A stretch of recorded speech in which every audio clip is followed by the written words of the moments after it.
बिस्मिल्लाहिर्रहमानिर्रहीम। अस्सलामुअलैकुम नाज़रीन, उम्मीद है कि आप सब खैरियत से होंगे। आपने पिछले एक महीने से जारी जंग जो कि आर्मीनिया और अज़रबैजान के दरमियान जारी है उसके बारे में तो सुन रखा होगा। आज की ये वीडियो नगोर्नो काराबाख यानी कि वो इलाका जिसकी वजह से ये सारी जंग जारी है की तारीख, सकाफत, आर्मीनिया, अज़रबैजान और सोवियत यूनियन के ताल्लुकात, इस जंग में तुर्की का क्या रोल है, पाकिस्तान कहां पर खड़ा है, ईरान ने अभी तक क्या स्टैंड लिया और सबसे अहम कि इसराइल इस जंग के बारे में क्या राय रखता है। अब तक अज़रबैजान और आर्मीनिया के दरमियान नगोर्नो काराबाख के मामले पर जारी कशीदगी को ही देख ले। अगरचे दुनिया नगोर्नो काराबाख के खिते को अज़रबैजान का हिस्सा समझती है, लेकिन 1994 से लेकर ये एक आज़ाद रियासत रही है। इस इलाके को आर्मीनिया की हमायत तो हासिल है, ताहम आर्मीनिया ने इसे आज़ाद रियासत के तौर पर तस्लीम नहीं किया। 1920 में आज़री अफवाज ने इस इलाके पर कंट्रोल हासिल करने की कोशिश की, लेकिन इस दौरान सोवियत यूनियन के अफवाज ने अज़रबैजान पर कब्जा कर लिया। इस इकदाम से आर्मीनिया न सिर्फ खुश हुआ बल्कि इसे ये भी महसूस हुआ कि रूस जो सकाफती और मजहबी एतबार से आर्मीनिया से करीब है वो नगोर्नो काराबाख का इलाका आर्मीनिया के हवाले कर देगा। लेकिन रूस के अज़ाइम इससे मुख्तलिफ थे और इसी साल सोवियत यूनियन के अफवाज ने आर्मीनिया पर भी कब्जा कर लिया। नई हुकूमत ने इस मसले के हल का अज़म तो जाहिर किया, लेकिन ये मामला अगली कई दहाइयों के लिए सर्द खाने की नजर हो गया। इस वक्त इसकी एक वजह ये भी थी कि स्टालिन तुर्की को नाराज नहीं करना चाहता था, जो तब भी अज़रबैजान का अहम इत्तेहादी था और आज भी है। इसके अलावा इस वक्त रूस की जानब से तुर्की को मुस्तकबिल के इत्तेहादी के तौर पर भी देखा जा रहा था। इससे भी अहम वजह ये थी कि अज़रबैजान और आर्मीनिया दोनों ही USSR का हिस्सा थे और इन दोनों ममालिक के दरमियान चपकलिश को जारी रखना स्टालिन और इनके पेशरो अफराद के लिए फायदा मंद ना था, क्योंकि इस तरह रूस को एक बालादस्त सालिस की हैसियत हासिल हो जाती। सोवियत यूनियन के टूटने के साथ ही काराबाख के मामले पर कशीदगी दोबारा शुरू हो गई और 1994 में आज़री अफवाज को नगोर्नो काराबाख के इलाके से पीछे हटना पड़ा। इस वक्त पैदा होने वाला मामला हालिया कशीदगी तक बरकरार रहा। आज तुर्की अज़रबैजान का सबसे बड़ा इत्तेहादी है। इसने न सिर्फ अज़रबैजान की सफारती मदद की बल्कि अज़रबैजान को फौजी इमदाद भी भेजी।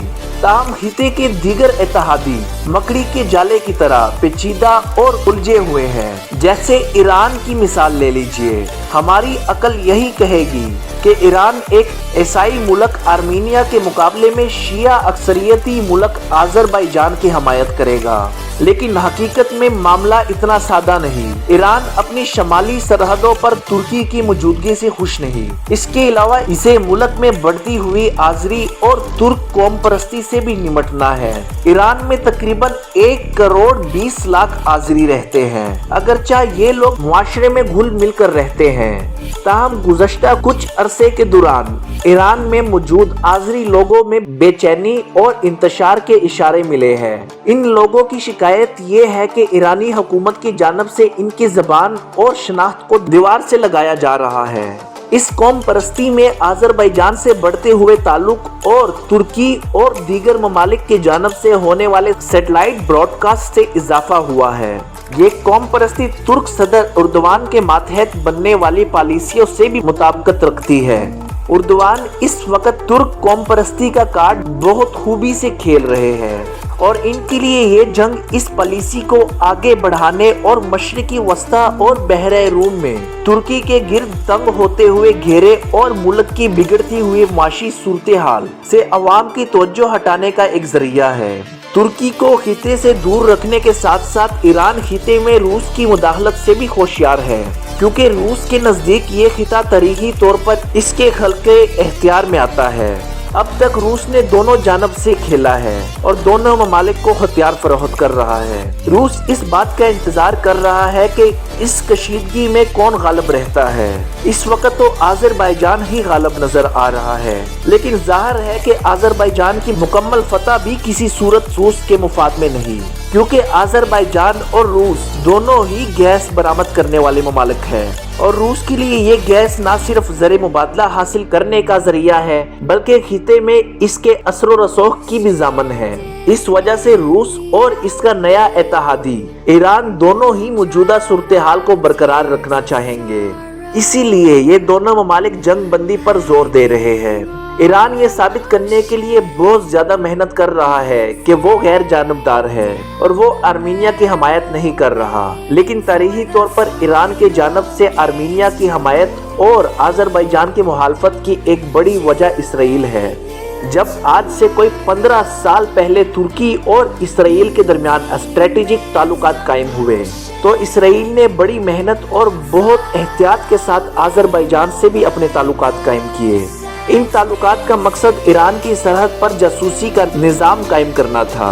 इस काम के लिए मोसाद ने आज़रबाईजान में अपना एक स्टेशन कायम किया।